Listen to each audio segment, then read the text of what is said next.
चारधाम में उमड़ रहा आस्था का सैलाब। चारधाम यात्रा के 50 दिन पूरे, अब तक 30 लाख यात्रियों ने किया दर्शन। इस बार 10 मई को खुला था कपाट। 2023 में 22 अप्रैल को हुई थी यात्रा की शुरू।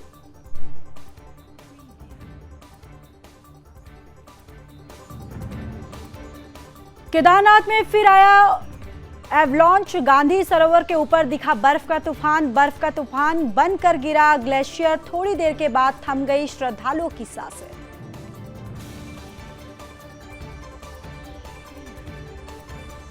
सीएम धामी ने सुना मोदी जी का शो मन की बात। बौद्ध मठ का 111वां संस्करण सुना। कार्यक्रम के बाद सीएम ने पर्यावरण पर की विशेष चर्चा।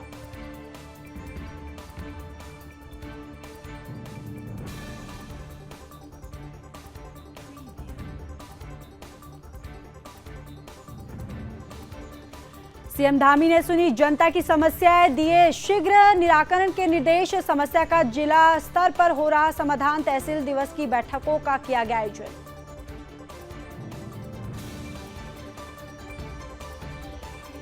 विश्व धर्म संसद की वेबसाइट का उद्घाटन हरिद्वार के माया देवी मंदिर में हुआ। महंतों की मौजूदगी में किया गया उद्घाटन।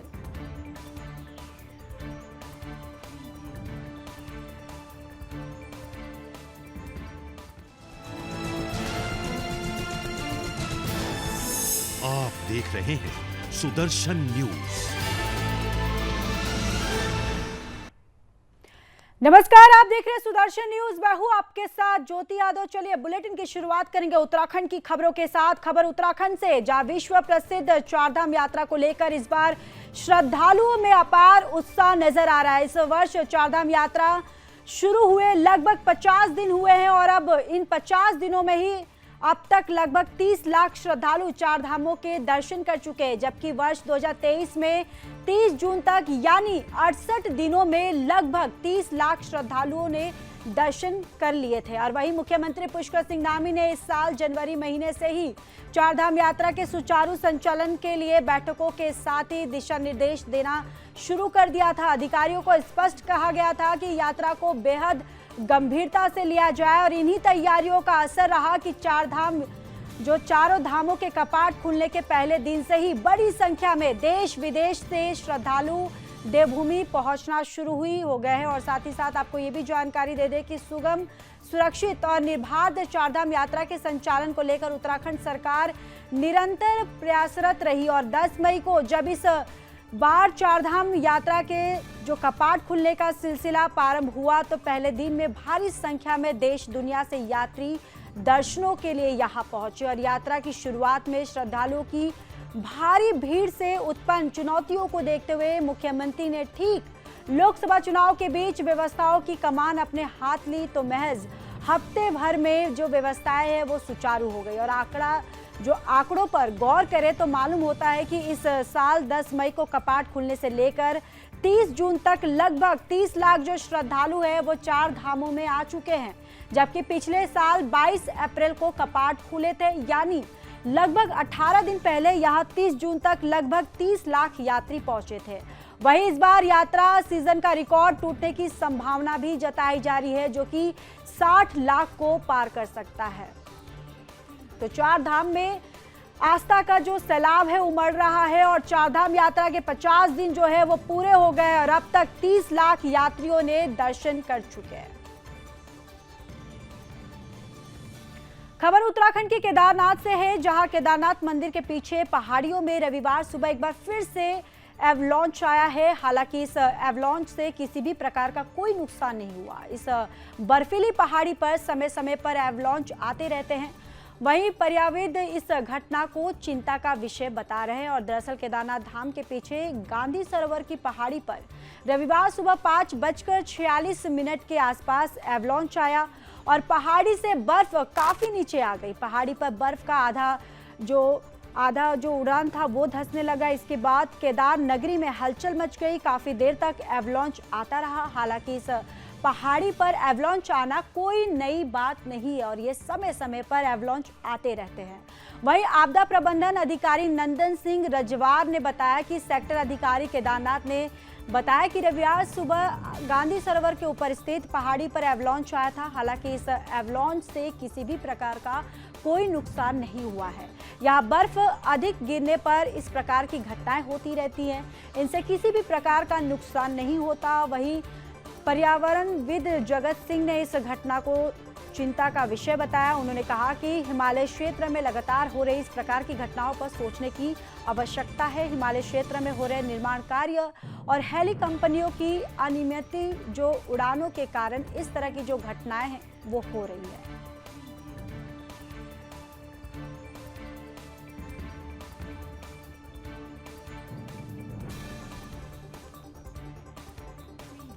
खबर उत्तराखंड की देहरादून से है, जहां मुख्यमंत्री पुष्कर सिंह धामी ने बीते रविवार को बौद्ध मठ क्लैम्पटाउन में प्रधानमंत्री नरेंद्र मोदी जी की मन की बात का 111वां संस्करण सुना। मन की बात कार्यक्रम के बाद मुख्यमंत्री ने अपने संबोधन में कहा कि प्रधानमंत्री ने मन की बात में वृक्षारोपण को बढ़ावा देने की बात कही। विश्व पर्यावरण दिवस पर एक पेड़ मां के नाम अभियान की शुरुआत की गई।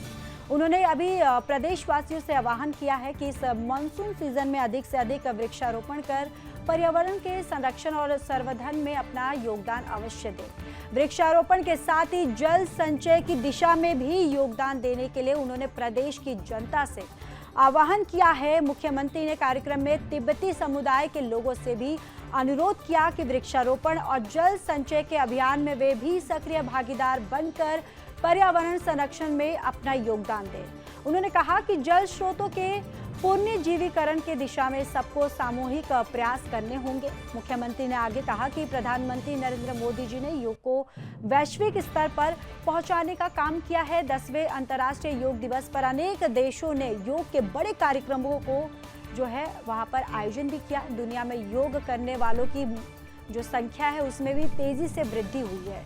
उन्होंने कहा कि उत्तराखंड की भूमि योग और आयुर्वेद की भूमि है। स्वास्थ्य जीवन के लिए योग को अपनी दिनचर्या में शामिल करना जरूरी है।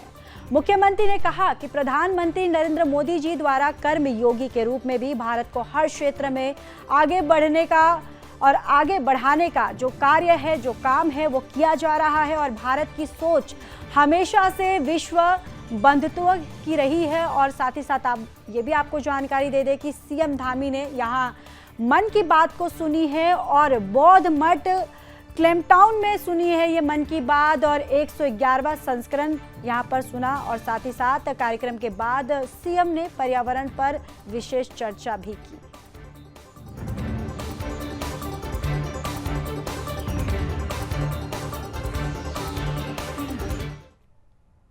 उत्तराखंड के मुख्यमंत्री पुष्कर सिंह धामी ने रविवार को मुख्यमंत्री कैंप कार्यालय स्थित मुख्य सेवक सदन में जन समस्याएं सुनी। इस दौरान उन्होंने अधिकारियों को जन समस्याओं के जल्द निराकरण के लिए संबंधित विभागों को भेजकर उस पर की गई कार्रवाई की जानकारी रखने के बाद आपको बताते चले कि उन्होंने निर्देश भी दिए। मुख्यमंत्री धामी ने कहा कि अधिकारियों को निर्देश दिए कि जिस समस्या का समाधान थाना, तहसील और जिला स्तर पर हो सकता है वे समस्याएं अनावश्यक रूप से शासन स्तर पर न आए। इस प्रकार की शिकायतें आने पर उन्होंने संबंधित अधिकारियों की जिम्मेदारी तय करने के भी यहाँ निर्देश दिए हैं। और इस दौरान मुख्यमंत्री के समक्ष लोगों ने स्वास्थ्य, सड़क, पेयजल, आर्थिक सहायता, विद्युत, जमीन से संबंधित मामलों और अन्य समस्याएं भी अपनी रखी है। और मुख्यमंत्री ने सभी समस्याओं के निराकरण के लिए अधिकारियों को शीघ्र कार्रवाई करने और सभी जिलाधिकारियों को नियमित तहसील दिवस और बीडीसी की बैठकों का आयोजन करने के भी निर्देश दिए। मुख्यमंत्री धामी ने कहा कि इन बैठकों से सभी वरिष्ठ अधिकारियों की उपस्थिति जो है वो सुनिश्चित की जाए। उन्होंने जिलाधिकारियों को प्रत्येक कार्य दिवस में 1 घंटा तक जन समस्याओं को सुनने के भी निर्देश दिए।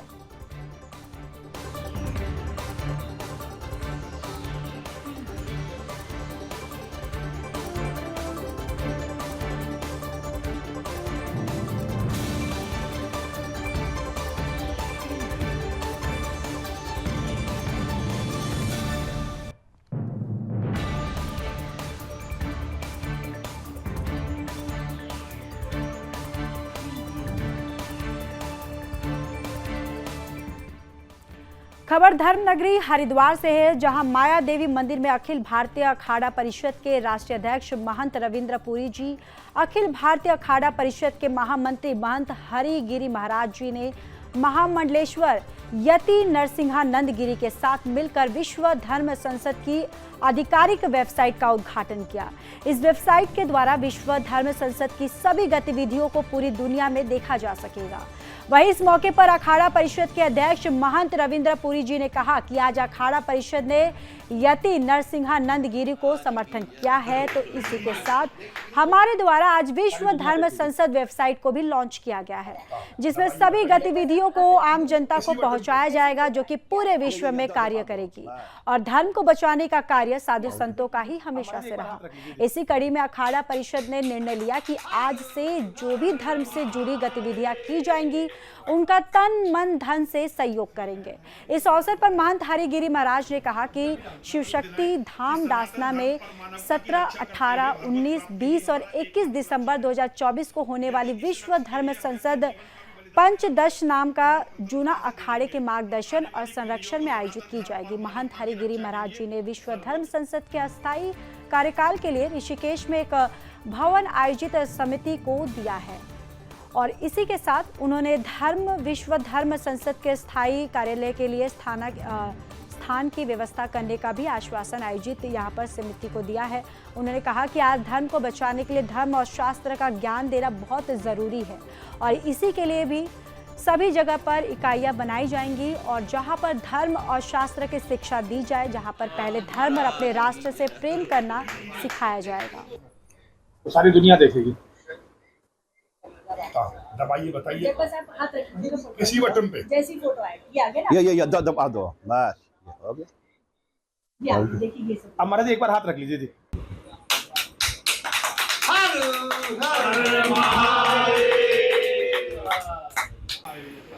श्री महंत हरिगिरी जी महाराज। देखिए, मेरे गुरुजनों का समर्थन मिला है। मेरे गुरु स्वामी हरिगिरी जी महाराज और हमारे सबके मार्गदर्शक, हमारे अध्यक्ष अखाड़ा परिषद के स्वामी रविंद्र पुरी जी महाराज और मेरे गुरु प्रेमगिरी जी महाराज, मेरे गुरु भाई, हम सबका समर्थन आज विश्व धर्म संसद को मिला है।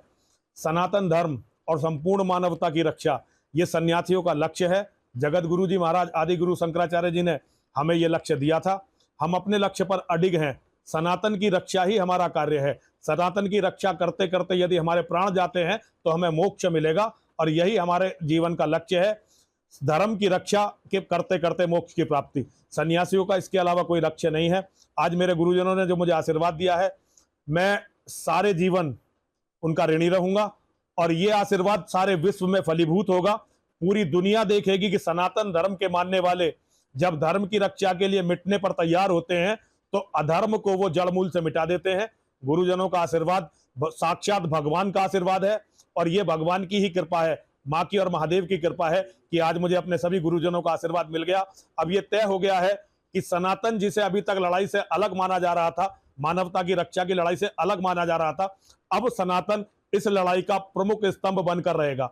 अभी हमारे बीच में आपने देखा हमारे अखिल भारतीय अखाड़ा परिषद के महामंत्री श्री महंत हरिगिरी जी महाराज, आपके द्वारा विश्व धर्म संसद वेबसाइट का लॉन्च हुआ है और ये लॉन्च जो है हमारे बीच में जो हमारा जूना अखाड़े के अध्यक्ष है श्री महंत प्रेमगिरी जी महाराज बैठे हैं, हमारे यहाँ के सचिव महेशपुरी जी महाराज बैठे हैं और भी हमारे सचिव बैठे हैं और हमारे जितने भी जूना अखाड़े के जितने भी पद अधिकारी है यहाँ बैठे हुए हैं। इसके साथ साथ बाकी अखाड़ों के पद अधिकारी भी बैठे हैं और मैं स्वयं अखिल भारतीय अखाड़ा परिषद का अध्यक्ष भी महाराज श्री के साथ में बैठा हूँ।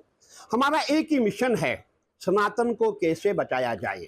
और हमारे महामंडलेश्वर यति नरसिंहानंद जी महाराज, मैं इनके बारे में क्या कहूँ, जितनी प्रशंसा की जाए उतनी कम है। आपने सनातन के लिए आज से नहीं कहीं वर्षों से आपने एक ऐसी तपस्या की है, आपने एक ऐसी फौज तैयार की है जो पूरे हिंदुस्तान में नहीं पूरे विश्व में सनातन का प्रचार प्रसार करेगी। और जितने भी अखाड़े हैं, जितने हम साधु संत हैं, जितना समाज है, सब आपके साथ तन से मन से और धन से आपका सहयोग करेंगे। सभी सनातनी आपके साथ है और सभी का आशीर्वाद आपके साथ रहेगा। आप जैसे भी आदेश करेंगे हम सब आपका साथ देंगे, आपके साथ रहेंगे। हर हर महादेव। सनातन विश्व का एक संगठन ऐसा तैयार किया जा रहा है। अभी तो ये बीज पड़ा है, जैसे अब पीपर का और बर का बीज देखते हैं, ऐसे बीज है। अगर उम्मीद है कि आने वाले ये अपने आप में समय के साथ विशालता होगा, जिसकी कल्पना नहीं कर सकते हैं, आप सोच नहीं सकते हैं। और इनके अंडर में तमाम जगह जगह तमाम इकाइयां भी और तब चीजें, वो अपने आप नरसिंहानंद जी को अधिकार रहेगा। जिसके बारे में जानकारी हो उसके लिए तमाम चीजें हैं। पात्र को चयन करना, वहां पे संचालित कर लिए शाखाओं को, जगह जगह जो शाखाओं की ट्रेनिंग हुआ शस्त्र है या शास्त्र है, साथ साथ उसको मजबूत और अनेक प्रकार का योग देकर शारीरिक मजबूत, मानसिक मजबूत और उससे विचार से मजबूत करना है कि तोप के सामने भी खड़ा रहे तो एक बार नहीं 1000 बार प्राण देंगे अगर अपने विचारों से कभी समझौता न करे। क्योंकि ऐसे वीर कभी कभी महावीर जन्म लेते हैं। देखिए गोविंद जी का लड़का चुनते दिया गया कब, अगर आज भी उसका इतिहास में गर्व से लिया जाता है। रोज मरने सच्चा है कि ऐसी मौत हो जो आने वाले लोग कहें कुछ सनातन के लिए कर गया। वाले के पास गई, सब बातें हुई, उन्होंने बताया, लोगों ने बोले महाराज, उसने पुलिस वाले ने बोला कागज लेके आना, सब चीज जो कोई भी आए कागज आपको। उत्तराखंड के देहरादून से है ये खबर, जहां बारिश के साथ ही स्वास्थ्य विभाग ने डेंगू मलेरिया रोकथाम के लिए तैयारी शुरू कर दी है।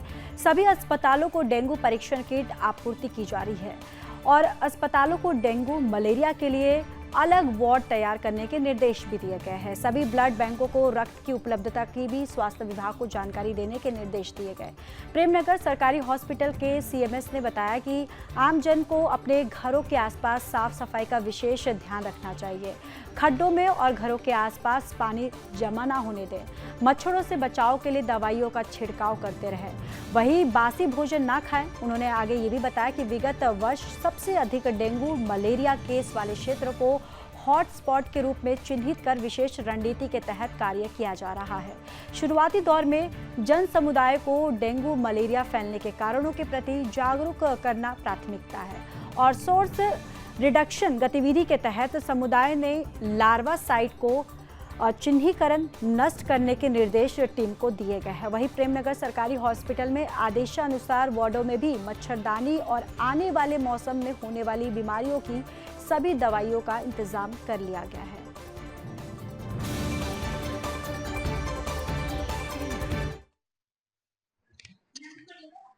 मानसून के सीजन में आमतौर पे जल जनित बीमारियां जिसमें डायरिया है, टाइफाइड है, हेपेटाइटिस है, ये सब होने के चांसेस ज़्यादा होते हैं। और इसी के साथ ही वेक्टर बोर्न डिसीजेज जो मच्छरों से होती हैं, जिसमें डेंगू तो बहुत ही प्रोमिनेंट है और मलेरिया, इनकी भी संभावना काफ़ी बनी रहती है। उसी हिसाब से हमें अपनी तैयारियां भी करना चाहिए। इस सीज़न में हमारा भोजन बहुत ही स्वस्थप्रद रहे, साफ रहे, बासी ना रहे, ठीक है। और मच्छरों से बचने के लिए हमें सोर्स रिडक्शन की तरफ अपने कूलर हैं, गड्ढे हैं, अपने घर के आसपास मच्छरों को कोई सोर्स ना रहे और मॉस्किटो नेट का प्रयोग करें, रेपेलेंट का प्रयोग करें। ये आम पब्लिक को करना चाहिए। इसी तरीके की तैयारियां हम अपने अस्पताल में भी, जैसा कि हमें उच्चाधिकारियों से आदेश है, हमने डेंगू के लिए अपने वार्ड में बेड रिजर्व कर रखे हैं, उसमें मच्छरदानी की व्यवस्था है। सभी प्रकार की दवाइयाँ जो पैरासीटामॉल, IV फ्लूइड्स अपने अस्पताल में पहले से ही मैंने आयोजित कर रखी है।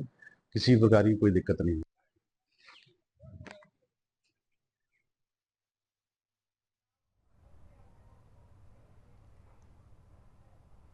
चलिए अब बात विकासनगर की कर लेते हैं, जहां आगामी बरसात के सीजन को देखते हुए कब बैठक की गई है। बैठक में तहसील प्रशासन, ब्लॉक प्रमुख, BDO, नगर पालिका और हरवटपुर के अधिकारी सहित अन्य विभागीय अधिकारी शामिल हुए। विधायक मुन्ना सिंह चौहान की बैठक में आए हुए सभी विभागों के अधिकारियों से आने वाले बरसात के सीजन को देखते हुए तमाम बिंदुओं पर वार्ता करने के साथ ही सभी अधिकारियों को अलर्ट मोड पर रहने के आदेश दिए। इसके साथ ही बरसात से पहले आम जनमानस को किसी भी आपदा से कैसे बचाया जा सकता है, इस विषय पर भी विचार किया गया। बैठकों में सबसे बड़ा मुद्दा शहरी और ग्रामीण क्षेत्रों में जलभराव का सामने आया, जिसको लेकर सभी संबंधित विभागीय अधिकारियों को उचित व्यवस्था करने के आदेश दिए गए।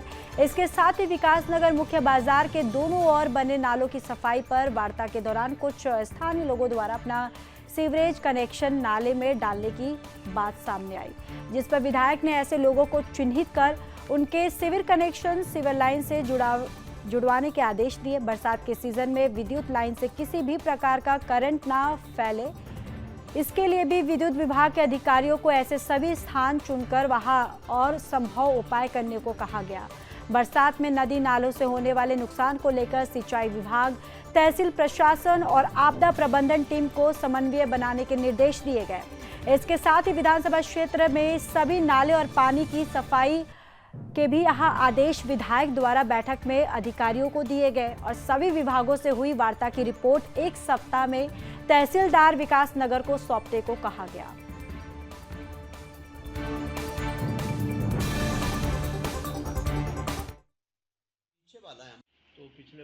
मानसून से पहले हम तैयारियों संबंधित बैठक सभी लाइन डिपार्टमेंट्स की करते हैं। बिजली, पानी, जल निकासी, सड़कों का, बिजली आपूर्ति का, साफ सफाई का, शहर में ग्रामीण क्षेत्रों में नालियों वगैरह की सफाई, जो फ्लड प्रोन एरियाज़ हैं वहाँ पे क्या क्या उपाय उठाए जा सकते हैं, क्या क्या किया जा सकता है। जहाँ पहले कोई नदियों से लैंडस्लाइड की घटनाएं हुई है, उसकी मैपिंग करके हमारे पास इवैक्यूएशन के इंतज़ाम क्या क्या है। जो हमारा रेवेन्यू एडमिनिस्ट्रेशन है, जो नोडल विभाग है, डिजास्टर मैनेजमेंट की दृष्टि से, डिजास्टर मिटिगेशन की दृष्टि से उनकी प्रिपेयर्डनेस का जायज़ा लिया। पुलिस एडमिनिस्ट्रेशन है, उनको किन इक्विपमेंट्स इत्यादि की कोई आवश्यकता है, कोई किसी चीज़ का कोई गैप है कहीं पर, तो उसकी उन गैप्स को दूर करने का। और एक आध विभाग को छोड़ करके, क्योंकि शॉर्ट नोटिस पे इंफॉर्मेशन जारी हुई, बाकी सभी डिपार्टमेंट मौजूद थे।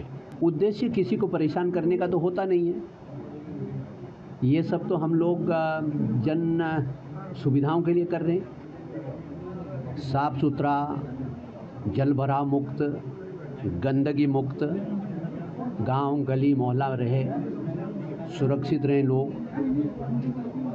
गंदगी, जल भराव की वजह से कोई बीमारियों की बात ना हो, इसलिए तमाम सारी चीज़ें करते हैं। लेकिन मुझे एक जानकारी मिली कि जो अभी एनएच के दोनों तरफ हमारे नाले, जिसका भी काफ़ी बड़ा काम अभी करोड़ों से कराया भी गया, उसके ड्रेजिंग, सफाई इत्यादि का जो अधूरा काम, उसको पूरा करने के लिए जहाँ एनएच को आवश्यक दिशा निर्देश दिए गए, टाइमलाइन सेट की गई, वहीं उनकी तरफ से एक समस्या भी सामने आई। मालूम पड़ा कि कुछ घरों ने